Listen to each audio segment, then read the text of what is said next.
Imagine a night when you sit alone in your room, the lights dim, the world slowly fading into silence.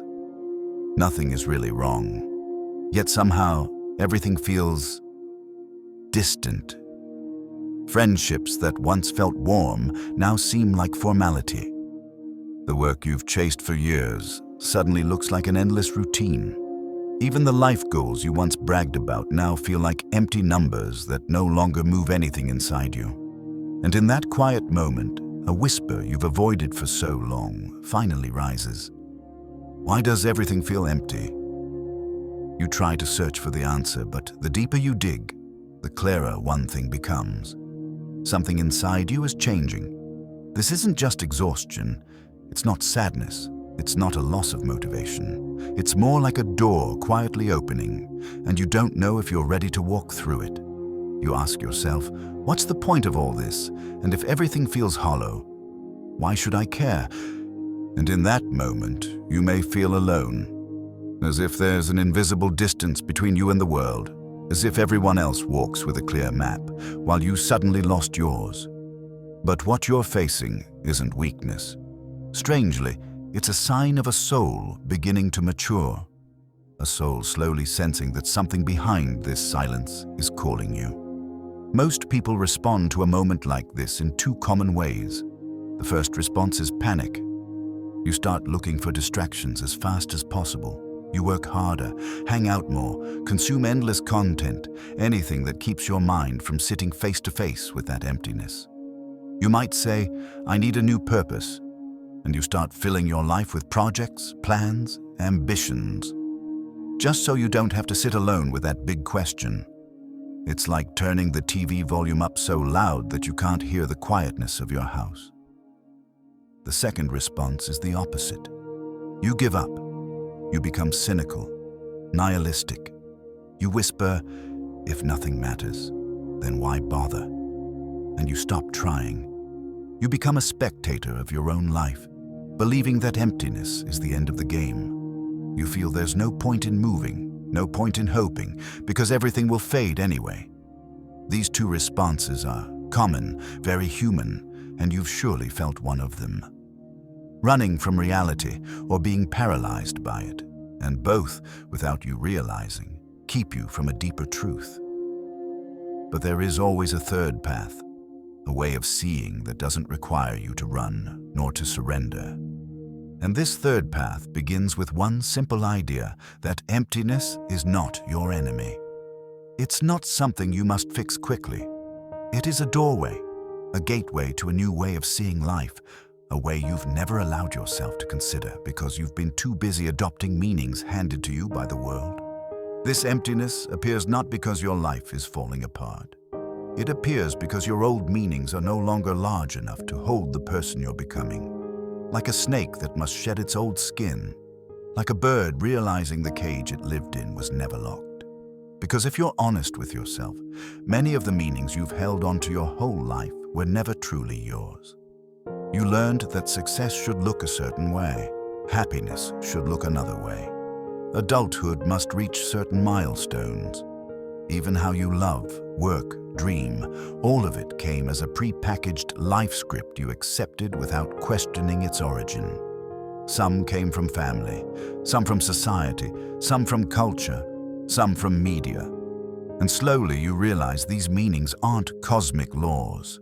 They are shared stories, narratives passed down, repeated, and inherited without awareness. You're like an actor who takes their role so seriously that they forget they're acting. You forget you can choose a different scene, a different dialogue, even a different storyline. When you start realizing that meanings can be replaced, abandoned, or rewritten, it's natural to feel empty for a while. How could you not feel ungrounded when the ground you stood on turns out to be a stage? It's natural to feel like you're floating without anything to hold. But that emptiness is not destruction. It is the beginning of freedom. It is space. Space to choose rather than just accept. Space to design a new role without the pressure to follow a path you never chose in the first place. And here you begin to see that you no longer have to follow someone else's definition of a good life. You no longer need to chase social validation. You no longer need to match your steps to everyone else's pace. You are free to change your way of playing the game. You are free to release ambitions that no longer make sense. You are free to rewrite your own script. But there is one trap you must watch out for. Do not rush to create a grand life mission just to cover the emptiness. Many people replace one borrowed story with another because they cannot bear the empty space. But that space is necessary. That is where honesty grows. Eventually, you arrive at a realization that changes everything. Life doesn't need a grand point. Life isn't meant to be a massive project you complete perfectly. Life is more like music. You don't play a song to reach the final note. You play to feel every note. Life is more like a dance. You don't dance to reach a destination. You dance because the movement itself is enough. And when you see life through that lens, you begin to understand that your journey, including your feeling of walking alone, is not a problem to fix. It is an experience to live. The reason the wisest souls often walk alone isn't because they're antisocial or hard to love. It's because they no longer force themselves to follow currents that don't match the truth inside them. They do not reject the world. They simply choose to listen to themselves first. And when you enter this phase, life suddenly becomes lighter.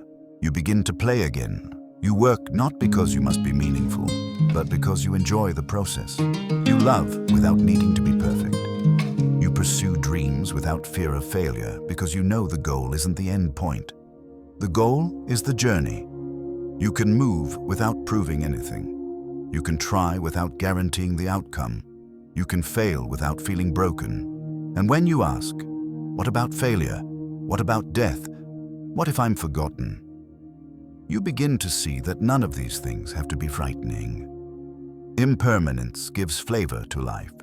If beauty lasted forever, it would lose its magic. Twilight is beautiful because it disappears. Flowers bloom and wither. Waves rise and return to the sea. And because they aren't eternal, we see them as wonders instead of routines. So is life. So is your long journey to understand this loneliness. So are your big questions. They are beautiful, not because they last, but because they shape you moment by moment. There is a simple story. One morning, a student approached an old man who was sweeping his yard. Restlessly, the student asked, "Teacher, what is the meaning of life? Why do I feel like I'm walking without direction?" The old man stopped sweeping. He pointed at the leaves on the ground and said, "Look at this leaf. It doesn't fall to find meaning. It falls because the wind moves it, and when it falls, it simply falls." The student, still puzzled, asked, "Then what should I do?" The old man smiled, resumed sweeping, and replied, "Do what's in front of you. One sweep, one step, one breath. Meaning will come when you stop forcing it." In the end, you return to the first question that haunted you. What's the point of all this? And now you know the answer isn't something you must search for outside yourself. It's not something you must force into existence. You only need to experience it step by step without demanding that it be monumental. Stop forcing your journey to be a grand story. Let it be what it is. Feel its rhythm.